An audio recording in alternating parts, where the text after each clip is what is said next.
Hola, esto es Radiación de Fuga, una emisión más y en esta ocasión el tema senos paranasales.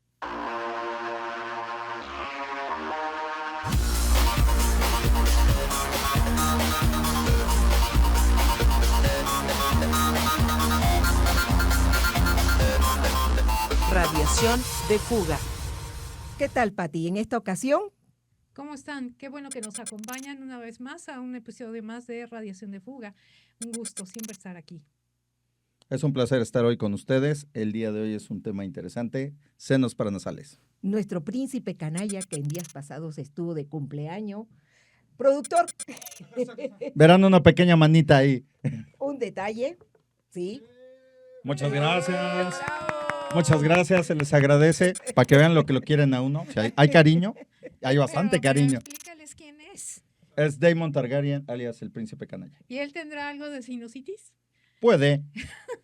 Bueno, oliendo el humo de los dragones puede En que sí. aquellas entidades. Sí, es posible. Como hablamos de senos paranasales, todo lo que es imagenología de senos paranasales, ¿cómo habrán hecho en aquella época?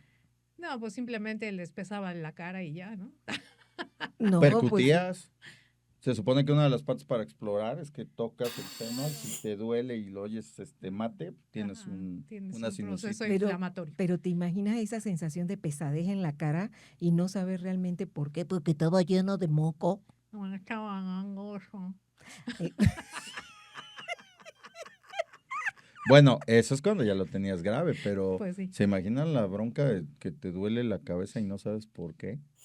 Sí. O sea, imagínense el dolor aquí. Y hay quienes tienen senos paranasales bastante grandes. Su servidora, tengo Sí. una caja de resonancia, por eso es mi voz melodiosa.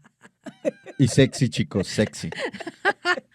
Sí, Sí, los senos bueno. frontales lo descubrimos cuando me hicieron una rutina de senos paranasales y mis senos frontales abarcaban toda mi frente, Bueno, que es bastante amplio. siguen abarcando. Bueno, Esos a no ver. se reducen. Nada más, plática para los que no sean médicos, los senos paranasales son una serie de cavidades forradas de moco que te sirven para calentar el airecito y que cuando tú respires no te enfermes. Así es. Están localizados en la frente, en las mejillas, un poco más hacia atrás. Y como dice Rafa, calientan el aire, permiten que el aire que entra hacia los pulmones vaya a una temperatura más adecuada para el cuerpo. Así es. Y es en relación a una dinámica del sistema mucociliar que tapiza todas las paredes de los senos paranasales. Traducción, sistema mucociliar, mocos.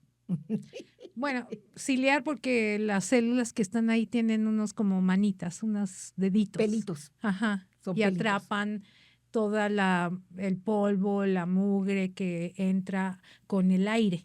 Y entonces no permiten que pase el aire así sucio hacia los pulmones. El Exacto. problema es cuando ese sistema falla, Ujú. que puede fallar por muchas cosas, tabaco, humo, aspiración de químicos.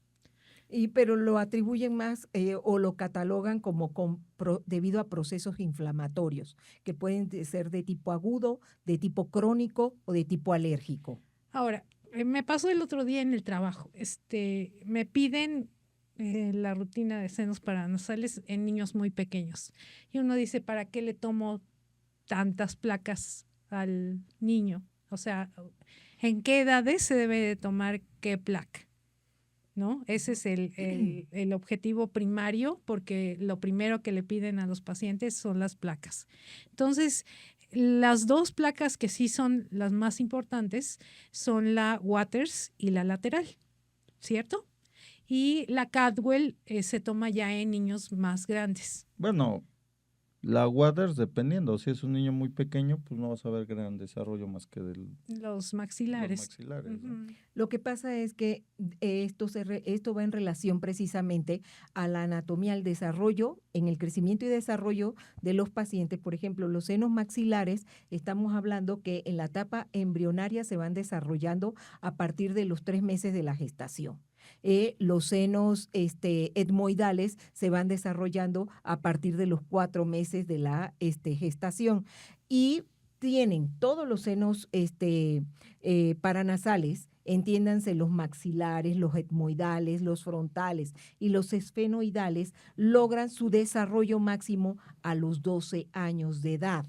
Por esa razón es que se toma la decisión de qué tipo de placa es como más adecuada dependiendo de la edad del infante. O sea, entiendo porque son susceptibles de padecer alteraciones a nivel de los senos paranasales desde la infancia, desde la primera infancia. Estamos hablando desde bebés, pueden ser susceptibles de este tipo de patologías. Bueno, sí, pero aquí también hay que hacer una aclaración.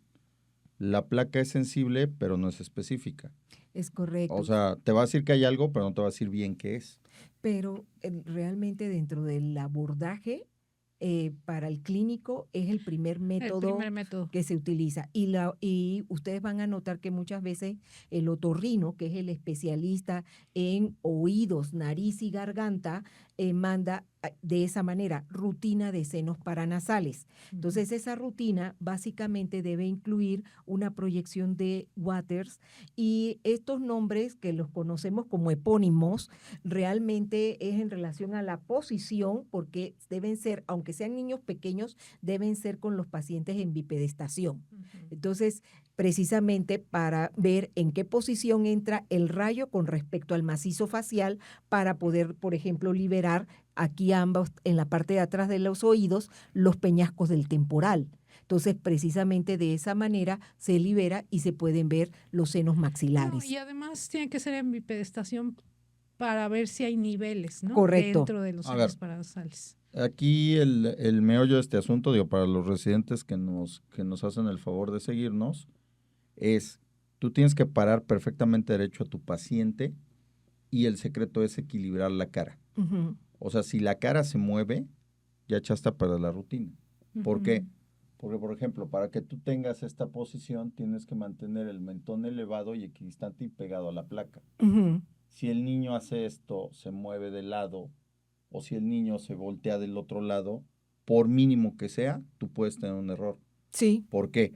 Porque al moverlo lo que vas a ver es la sombra que te va a hacer el mismo seno maxilar. Exacto, pero eso lo podemos prever precisamente nosotros, que somos del área de personales ocupacionalmente expuestos y estamos muy pendientes en relación a la exposición a la radiación ionizante, el utilizar guantes emplomados y sujetadores precisamente que ayudan para poder mantener la posición del paciente, en este caso un paciente pediátrico, es lo que minimiza eso. Bueno, eso sí la tienes a la antigua, pero actualmente hay unos posicionadores que literal lo único que te hacen es te colocan así la cabecita, tienen una especie como de pestaña que la fijas a tu chasis y ya te permite que el niño se... ¡Oh, excelente!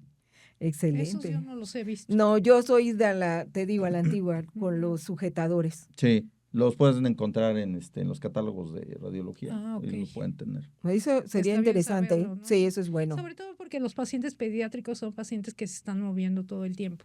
Es muy difícil que te hagan caso cuando le digas no te muevas. Eso es cierto. Y aparte, bueno, algunos ya traen su ansiedad por delante. ¿Y dónde los dejas? Ya el niño ya es mayor, ¿no? 7, 8 años, ya te obedece una indicación y eso, ¿no? Y lo agarras y lo acomodas y eso, ya baja el disparo. No te muevas. ¿Qué? Sí. No, dejes el no te muevas así. Mijo, no te muevas. No. Sí. Y tú así te digo que no te movieras. Bueno, pero los niños de esa edad son más entendidos que los adolescentes. Los adolescentes todo el tiempo se están riendo, les dan cosquillas. Eso sí les da como nervios, porque hay otros que son malmudientos como ellos solos. Ay, sí, hay otros que no dejan el celular ni para... Nada. No, y hay una cosa que me llama la atención, que muchas veces acuden acompañados de sus padres y los están viendo, por ejemplo, en ese caso, atendiendo el celular y les estás haciendo el estudio y realmente no obedecen. Oye, mijito, guarda el celular, por favor. Bueno, es que ahí también depende mucho el déficit de atención que puedas llegar a tener. O sea, está comprobado que cuando nosotros ocupamos el celular mucho tiempo, tenemos problemas para la atención inmediata. Sí, totalmente. Entonces, bueno, no es No es justificarlos, pero sí es un problema. Ahora, ese es por el lado del posicionamiento. Por el lado de la placa, también viene la otra situación. Tienes que darle un buen contraste. O sea, no debes estar ni muy blanquita, llamémoslo así, que nosotros le llamamos Sí, subexpuesta, ni blanda. tampoco muy negra o Ujú, sobreexpuesta. ¿Por Ujú. qué? Porque como vas a tratar de contrastar el aire con los tejidos blandos, es vital que tengas una placa de una técnica muy adecuada. Sí, Exactamente. tomemos en cuenta que también en la placa lateral evaluamos las adenoides. Las adenoides están en la parte posterior del cuello y entonces en los niños generalmente que tienen procesos inflamatorios repetitivos se inflaman y también son motivo de cirugía. Las Bueno, adenoides es un tejido linfoide que se encuentra justo en la parte posterior de la nasofaringe. Ujú. Entonces, por esa razón, llega durante el crecimiento y desarrollo del paciente, llega un momento entre los 7 a los 9 años donde ese tejido adenoideo llega a su máximo de crecimiento, pero hay estadios o tipos de crecimiento dentro de las adenoides. en mi pueblo le decían anginas. Me siguen diciendo. Sí, pero eso es importante y quería un punto agregar a lo que estabas platicando. Si se está pidiendo rutina de senos paranasales, incluye lateral, ¿sí? Es una verdadera lateral de cráneo, porque muchas veces posicionan al paciente y solamente le tuercen el cuello. Y no, se necesita una lateral verdadera para poder valorar no solamente el crecimiento a nivel de la columna de aire del tejido adenoideo, sino también el seno esfenoidal. No, Ujú. pero a ver, espérese. También la lateral te sirve para ver cómo está la nariz. Claro, Si no tienes ahí La escama la nasal. escama sí, nasal, saber cómo sí, está parte de la rinofaringe. Ujú. Entonces, o sea, tiene un montón de información. pero tiene que ser verdadera. Es que ese es uno de los grandes problemas de la placa de senos paranasales y por eso muchos no les gusta que las tomen, porque si las tomas mal te confundes. No, y bueno, el siguiente método, si te deja dudas la placa simple, pues es la tomografía, ¿no? Bueno, a ver, yo ahí quiero platicar con ustedes, hacerles una pregunta. En este momento, si les dijeran, tú tienes todos los métodos de imagen que te imagines, ¿con qué se quedan? ¿Con la placa o con la tomo? Yo soy un firme creyente de la tomo, Bueno, aclaro. yo le voy a decir una cosa, en lo particular, yo mandaría al paciente precisamente a la tomografía, pero es un método de imagen que aunque ya está ampliamente distribuido y eso, todavía no está al alcance de todos. ¿Cuánto está, haz una cotización, cuánto está costando un estudio de tomografía de senos paranasales? Bueno, pero aquí viene el asunto, me gusta el costo-beneficio, le voy a decir por qué. Es más cara, pero es una sola radiada, Sí, te va a dar la información de aire, de mucosas, de partes completo. óseas, Sí, Sí. de. O sea, Puedes pero medir las por unidades Hounsfield, si tienes un quiste dentro de los totalmente, senos. total, si y te no, erosionó la pared, si Exacto. estoy de tienes. acuerdo y no lo discuto, pero pon el costo de un estudio de rayos X con el de una tomografía y te voy a decir una cosa, si en un momento dado la familia lo logró llevar a un médico especialista precisamente por eso, hazte cuenta que a la hora es no solamente el estudio de imagen, acuérdense que también le mandan la receta.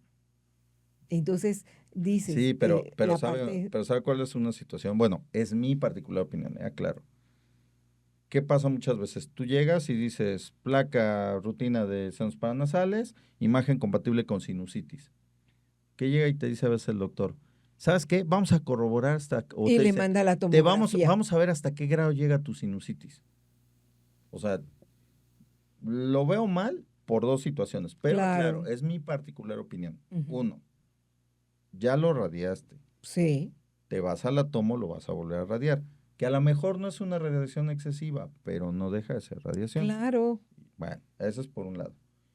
Y por el otro lado, si tú estabas consciente que ibas a acabar en ese estudio, o sea ¿Por qué que no lo haces de primera instancia? a ese punto voy, Claro. ¿sí? O sea, Sí, nada más haces gastar al paciente en una placa que no le va a servir porque le vas a tomar un estudio mucho más avanzado, ¿no? ahora, digo, yo no Exacto, digo que mis exacto. compañeros lo hagan todos, no, hay gente muy consciente que dice, mira, si puedes pagar la tomo, Ajá, la tomo, claro. te la pido. Si no puedes, te puedo dar esto, la sensibilidad no es tanta, pero nos podemos acomodar. Dices, bueno, va. Así Pero es. hablando honestamente, yo soy un firme defensor de la De la tomo, tomografía. yo Yo también. sí, o sea, de entrada puedes ver cosas a más detalle, como la nariz, puedes hacer reconstrucciones óseas, puedes hacer reconstrucciones aéreas, Ujú, o sea, los famosos broncogramas o la reconstrucción aérea, así es, o sea, te da más sí. ventaja. Bueno, yo lo veo Y así. se utilizan mucho ahí los planos axiales, coronales y también Y, y, sagittales. Ujú. y- pero ya todo eso lo haces con una simple adquisición Con una nada helicoidal, más, con ¿no? una. Ah, no, sí, Ya no, claro. Y ya el, no necesitas no. a ponerlo en diferente Mm, posición, ¿no? Para que Pero tengan una ahí, idea, pero, para que tengan una idea, bueno, la tomografía efectivamente tiene una sensibilidad y una especificidad porque estamos hablando de cortes, por ejemplo, si es a nivel del complejo osteomeatal, son de 2 milímetros de espesor por a ver, intervalo. espérame, tiempo. Nada más, para los que no son médicos, nosotros aquí al centro de la nariz tenemos una serie de celditas de aire forradas de moco que se le llama complejo ósteo por hueso y meatal por todas las cavidades de moco que se llama meatos. Ujú. Si lo quieren ver así, Son los orificios. son nuestros hoyitos para que el aire circule. ¿Sí? Ajá. ¿Sale? Y ese complejo osteomeatal está formado por 3 estructuras anatómicas importantes que en toda interpretación tenemos que valorar. Y es precisamente el hiato semilunar, el proceso uncinado y la bula etmoidal. Ujú. Entonces, esto puede ir incluso aunado de variantes anatómicas que una vez que las detectamos debemos reportarlas. La hermosa concha bulosa. Y también detectamos la alineación del septum. Es totalmente. Sí, pero Y, ahí, y si hay espolones ahí, sí, claro, ¿no? óseos, ¿no? Pero Ujú. aquí también hay otra cosa. Y vuelvo a la misma. El secreto de un estudio de senos paranasales es el centrado. Totalmente. O sea, Ese es el aunque chiste. la tomografía nos permite jugar con eso, y si a lo mejor está un poquito chuequito, lo puedes reconstruir, como bien dijo la doctora Pati, pero no significa que no lo dejes de centrar. Ah, no, claro. O Ahora, sea, hay que una centrarlo a lo pregunta. mejor. Paciente de 5 años, ¿sí? Con sospecha de datos de sinusitis crónica. ¿Por qué razón? El paciente efectivamente cursa con procesos de atopia, tiene alergias de repetición y le deciden hacer un estudio de imagen de senos paranasales. ¿Qué significa? Si nosotros somos partidarios de una tomografía, ¿qué significa? Ese paciente no se va a quedar quieto en la tomografía. Hay que anestesiarlo. Sí. ¿Y Depende. cómo está el valor? No, depende. A ver, depende por qué les digo esto. Porque tienes también, insisto, puedes tener inmovilizadores, nada más por le explicas al niño que es para que se pueda hacer el estudio. Y vamos a hablar honestamente, un helicoidal de 32 costes para arriba te vas a tardar 20 segundos. Sí, Sí. pero no se quedan quietos. Bueno, No se quedan quietos. es que ahí también viene la otra situación, ¿no? O sea, ¿qué Hay que poner las tanto? cosas en una Ah, balanza. no, sí, o sea, a ese punto iba yo. Y qué bueno que lo toca. ¿Qué tanto verdaderamente necesito yo el estudio de TAC? Es a lo que voy. Sí, ¿no? O sea, si lo puedo arreglar con una simple placa, pues va. Sí, porque si es un niño ya mayor de esa edad, que dice la doctora, pues ya no vas a necesitar tanto, porque ya te entienden, ya no tienen tanto miedo. Así es. Exacto. Pero Es a muy veces pequeño. vienen asustados por los mismos papás. Ah, sí. Bueno, Claro. O ese es sea, otro. los Sí, es otro papás, en cotorreo. lugar de cooperar contigo, les están Metiendo metiendo más miedo. miedo. No, sí, ¿cómo olvidar aquel hermoso de papá? Y no te muevas, Jorge, porque si no la doctora te va a picar con una aguja así de grande y tú así, ya no me ayudes. No seas Sí. canijo. Sí, sí somos de los pocos médicos que no picamos a los No, niños, sí, o sea, ¿no? pero te quedas así de, señor, yo qué culpa de sus traumas de la infancia, ya no me ayude con su criatura. Ajá. O Literal. como me pasó a mí en el trabajo, Llega la señora con el hijo y le empiezo a explicar al hijo, mira, vamos a hacer esto, lo otro. ¿Y me van a picar? Pues sí, lo íbamos a picar porque íbamos a administrar contraste. Sí, sí, te vamos a dar un pequeño piquete, pero no te va a doler. No, es que mi mamá me dijo que no me iban a picar y se puso. Ya. Sí, es que esa es también otra cosa. Miren, los niños, y perdón, no es contra nadie, ni son tontos, ni son No se les debe engañar. retrógrados para no pensar. O sea, Sí. son personitas que razonan. Así es. Entonces, perdón lo que les voy a decir. Mijo, te van a picar. Mijo, no te va a doler porque la gente lo va a hacer con una aguja pequeña. Punto. Ujú. Lo estamos haciendo por tu salud. Sí. Lo van a entender. Sí, sea, no queda de Pero otra. prométele perlas de la Virgen. Dile que no te van a lastimar. No, pues no. Dile que no te van a sedar. Y a la No. hora de la hora le haces todo eso. Pues, o sea, yo como niño le digo, mamá, te quiero mucho, pero qué gandalla eres conmigo. Sí, sí, porque no se trata de engañarlos. Sí, Sí, no, o claro sea, que yo no. creo que lo mejor es, sobre todo con los niños son unas esponjas. Entonces, Sí. absorben todo lo que uno les dice, entienden perfectamente lo que Pero uno les pero dice. también ahí viene la otra onda, la ansiedad del padre. A veces hay mamás y papás bien ansiosos. Pero tenemos que ser conscientes que Sí. muchas veces una sinusitis, por ejemplo, un proceso agudo, ¿sí? Viene producto precisamente de un cuadro gripal mal manejado. Entonces, por alguna razón, ¿cuáles son los agentes causales más comunes? Estreptococos, estafilococos y neumococos. Sí, pero también le voy a decir otra cosa. No sé si a ustedes les ha pasado. A mí sí me ha pasado. Que ya le tomaron, por ejemplo, la rutina de senos paranasales. Vamos a suponer, te salió una sinusitis y al mes le quieren otra. Y Ah, le ponen sí. control. Y Me tú, dices como control de qué. ajá, o sea, y ahí es a la que te quedas y llega un momento en que razonas y dices, bueno, pues sí, pero si esto fue algo pasajero ya, ni siquiera Es lo voy a que, ver. exacto, es que si es agudo, efectivamente, ya no te va a dejar señal, pero si es algo que ya se está convirtiendo en una cronicidad, donde cuando se vuelven crónicos ya no son los mismos agentes etiológicos. Cuando ya se vuelve una sinusitis crónica es más común que sea una Haemophilus influenza, Ujú. entonces cursarán en las imágenes de simple, van a cursar precisamente con la esclerosis de los bordes de los senos Ahora, paranasales. no vamos lejos, ustedes no van a dejar mentir. Una rinofaringitis por Bramanella catarralis, tú juras por Dios santo que es una sinusitis. Sí, porque está congestionado totalmente. Exacto. Sigue Entonces, Sí, gangoso. sí, no, sigue o gangoso. también viene la otra, y no sé si a ustedes les ha pasado. Los cuates que, como dicen por ahí, ya se la saben, se toman sus Ah, antihistamínicos, les Sí, tomas el estudio, no tienen nada. sí, sí. sí. Y el médico te habla así casi súper molesto de, oiga, es que mi paciente no tiene nada, pero tiene sintomatología. Pues sí, doc, pero pues no le encontré No, nada, ¿no? pero si le No, ¿y cómo mandan le la vas a...? tomografía y si se la hace, te digo porque en el caso de su servidora, mi hija, con un problema de sinusitis que se volvió crónico y no tenía moco, no escurría nada y nada más era la sensación de pesadez en la cara Ujú. y cuando le hacíamos la tomografía, los senos maxilares tapados, Sí. tapados. Pues sí. Es Sí. que también depende de cosas como la humedad, el Sí, calor, tus hábitos. No es lo mismo que seas un fumador o que sí. seas un Pero alérgico no al me polen, por señales, yo no ejemplo. fumo. Solo hice así mi dedito. Perdón, no soy tan sensible, discúlpenos. O sea, Sí. ven, me acosan. Me siento acosado, pero como me encanta que lo hagan. No, bueno, o sea, volvemos a la cuestión de hábitos. O sea, Sí, hay gente, por Ujú. ejemplo, que puede llegar con la mucosa así literal, escurriendo, ujú, pero porque son alérgicos al polen, a sí. cuánta cosa. Claro.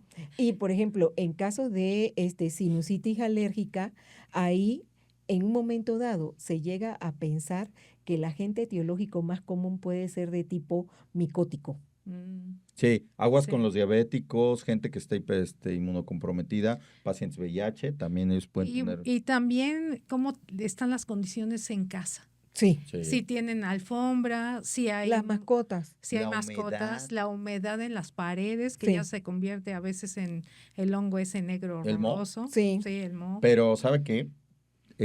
Allí también hay cierta situación, mire, Cuando tú tienes humedad, no es necesario que tengas moho.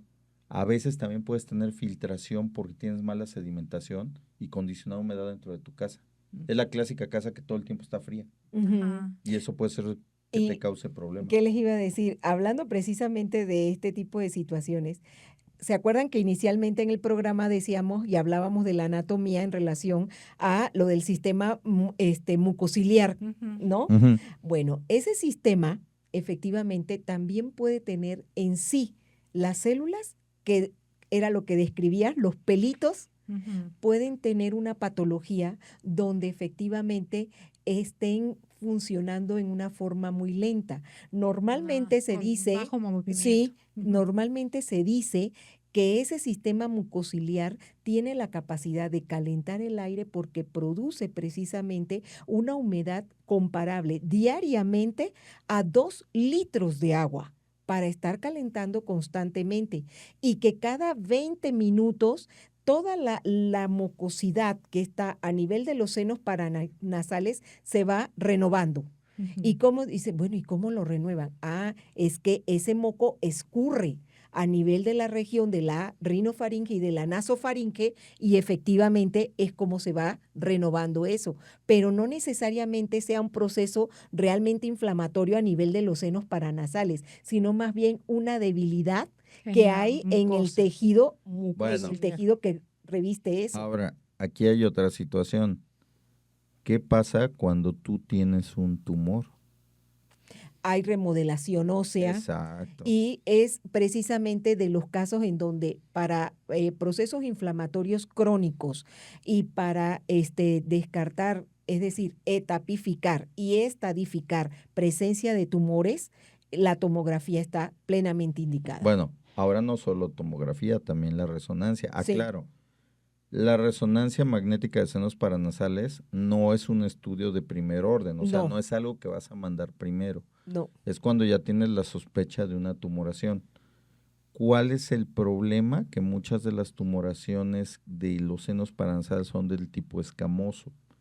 Escamoso es decir, que ese moco, esos cilios que nos comentó, tuvo a bien comentarnos la doctora Nidia, cambian y se malignizan. Así es. Entonces forman lesiones ocupantes muy extensas y muchas veces el médico, y aclaro, no es culpa del médico, erróneamente lo tipifica como sinusitis crónica.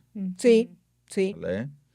Por eso es Entonces, que es más el 80% de las neoplasias de tipo maligno a nivel precisamente de los senos paranasales es el tumor de células escamosas. sí, pero también ahí les va.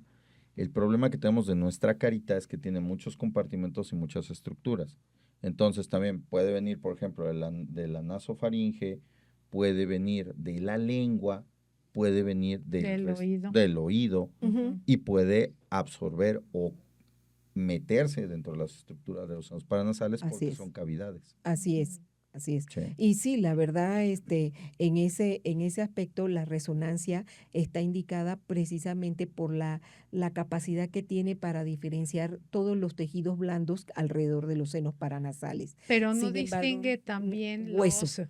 Sí, Ujú. o sea, Por eso la tomografía de ósea de alta Ujú. resolución es la... el- no, Sí, ya es ni siquiera eso, ya hablamos de TAC-PET. así es. O sea, ahí ya tienes que irte a la TAC-PET.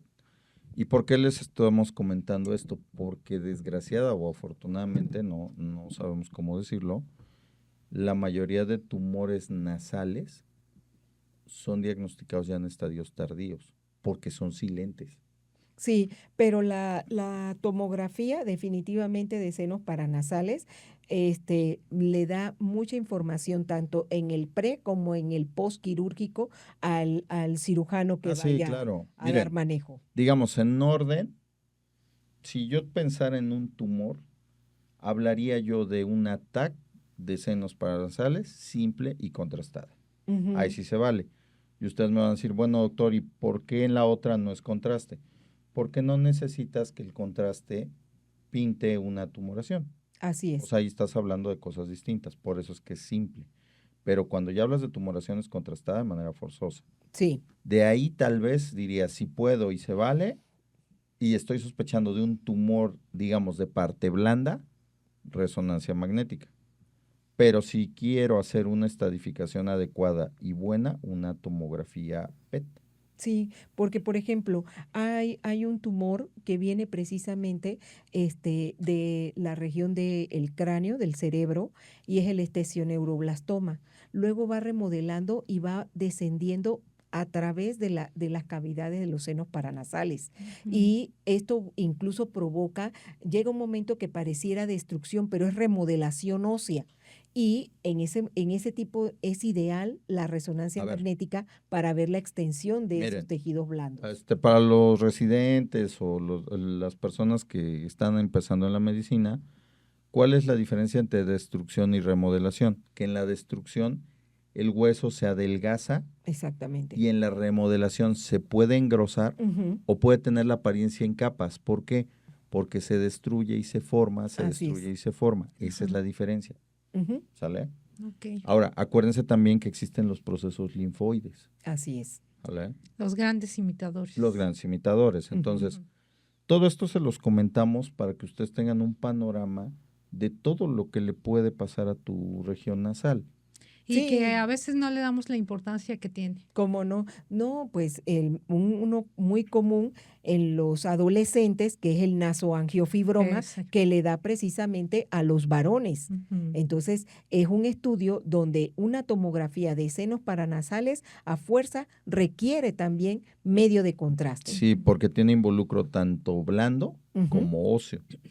Entonces, tú necesitas tener un medio de contraste para discriminar la parte blanda, pero una simple para poder hacer la reconstrucción ósea. Porque cuando te hagan la planeación quirúrgica, es indispensable que ya sea el maxilofacial, ya sea el otorrinolaringólogo o el que vaya a ayudarte a entrar, tenga una idea adecuada de qué es lo que Así va a es. hacer.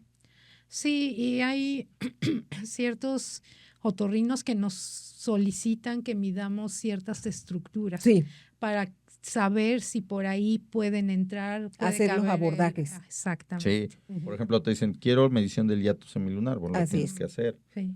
Sí. ¿sí? O valorar concha-bulosa. La concha-bulosa es una variante anatómica. Exacto. Igual, ¿tiene celdilla de Ager-Nassi o no la tiene? Que es precisamente la de Ager-Nassi, es una celdilla etmoidal que está precisamente en las celdillas etmoidales anteriores. Celdilla es un espacio virtual. Exacto. Entonces, esta variante es importante porque teóricamente en la región etmoidal todo debiera ser posterior, no anterior. Exacto. Pero ahí aparece. Igual, a nivel del piso de la órbita, en ambos lados, también está la de Hagel. O ¿Sí? tienes inversión de los cornetes, o tienes Exacto. cornete predominante. Los Ujú. cornetes son los rebordes de moquito que nos ayudan a captar impurezas en la nariz. Así es, y llega un momento que cuando los pacientes tienen muchos datos de alergia, esos cornetes que están recubiertos de esa mucosa, como que se hipertrofia, se engruesan, y entonces incluso puede haber variantes anatómicas donde esos cornetes no sigan el flujo de aire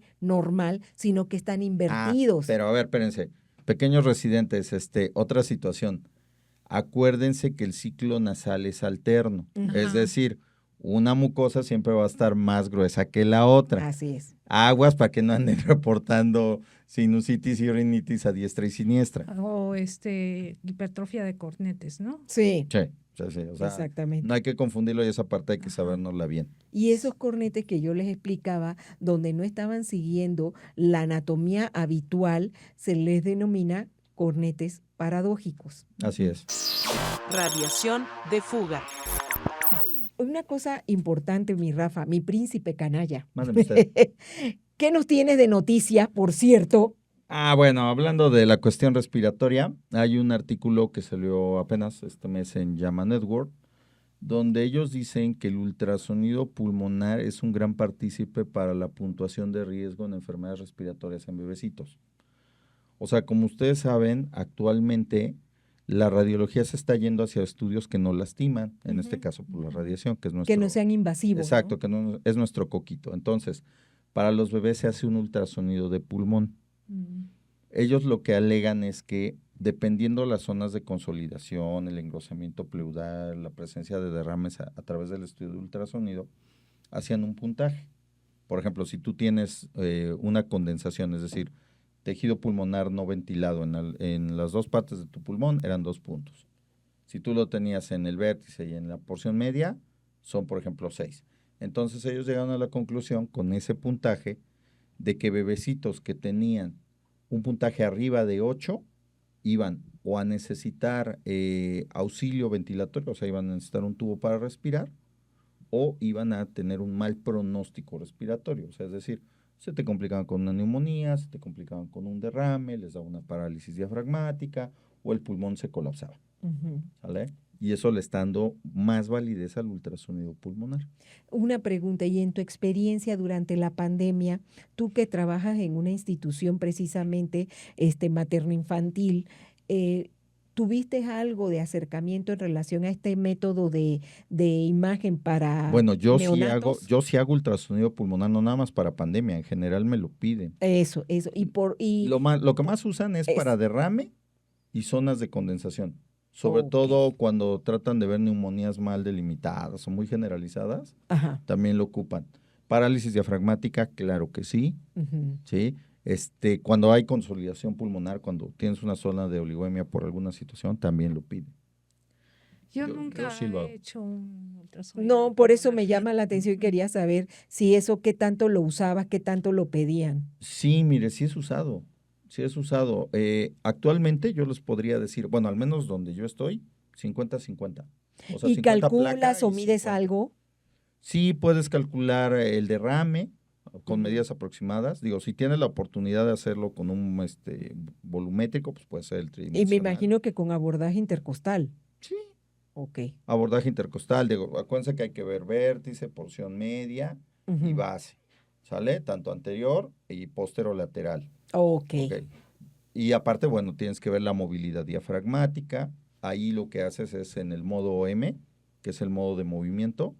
Tú lo pones en donde empieza la base pulmonar y tienes que ver algo que se llama signo de la playa. Vas a ver así como El onditas. oleaje. Sí, que es el diafragma moviéndose. Si no lo tiene, pues el signo de la playa negativo y es sugestivo de parálisis del diafragma. Se me hace interesante, Entonces, ¿no? sí tiene sus onditas. Digo, bendito sea Dios, y digo bendito sea Dios, cada vez empezamos a dejar más la placa de tórax y nos empezamos a ir más al ultrasonido.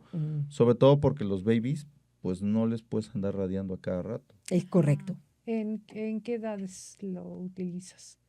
Yo lo uso en recién nacidos, pretérminos, posmaduros. Pues te imaginas el tamaño que tienen, qué longitud puedan tener estos bebés. Lo he usado también en adultos. Sí, Sí, lo pero he en usado adulto, fíjate que a pesar, no se me hace como tan complejo. Pienso que con un abordaje intercostal no lo hacemos luego para ver en el hipocondrio derecho la cúpula hepática. No, sí, pero le voy a decir una cosa, para engrosamientos pleurales me gusta, para drenaje de colecciones, bueno, hablamos de derrames pleural, me gusta. Como si fuera una guía. Sí. Para zonas de condensación pulmonar me gusta, no es tan específico como placa, pero por lo menos te da una idea. Entonces sí yo sí le veo aplicación al ultrasonido pulmonar. Me gusta ese artículo porque te da como que una nueva orientación de cómo le puede ir a tu paciente. Así es. Digo, el estudio también incluye otras cosas, ¿no? Como el uso de broncodilatadores, el tubo, cultivos. O sea, está completo, pues, pero para la parte de nosotros de radiología, pues es más importante, ¿no? Que empiece a tener cierta escala y puedas decir, bueno, si tienes más de 8 puntos, aguas con tu bebé, le va a ir mal. Claro. Sí. Síganos en nuestras redes, ya tenemos teléfono, 22 11 93 25 97, se los repito, 22 11 93 25 97. Ay, te luce. Chéquense cómo nació para decir esos números telefónicos. Me siento como, cuando lo dice, me siento como el decán que dice, hola, bienvenidos al sorteo de la Lotería Nacional. El número ganador es... Es tuyo, ¿no? Y bueno, efectivamente, siempre temas interesantes en radiación de fuga. ¿Algo más que tengas que agregarnos, Pati? No, todo me pareció muy interesante. Les pido a nuestros escuchas que pongan sus dudas, que nos pongan ¿Cómo sus escuchas? Dígalo completo. Seguidores, ¿cómo va? Seguidores, sí, perdón. Seguidores. Perdón. Porque luego se sienten, es que luego se sienten aludidos. ¿Y el visual qué? Entonces, no, seguidores. Pues ya que seguidores. Sí, en todas las redes estamos, afortunadamente, y gracias por escucharnos una vez más. mi caballero de la radiología. Nada más quiero decirles una cosita, ya tenemos shorts en YouTube, afortunadamente, ya ahí pueden vernos en mini cortitos para que no se aburran Y tanto. también en TikTok. Así también en TikTok, están bonitos. Pues como ven, tenemos mucho de radiación de fuga y este tema fue senos paranasales y espero que haya sido para ustedes de interés como para nosotros es atractivo. Muchas gracias. Un gusto que nos hayan acompañado el día de hoy. Que estén bien. Radiación de fuga.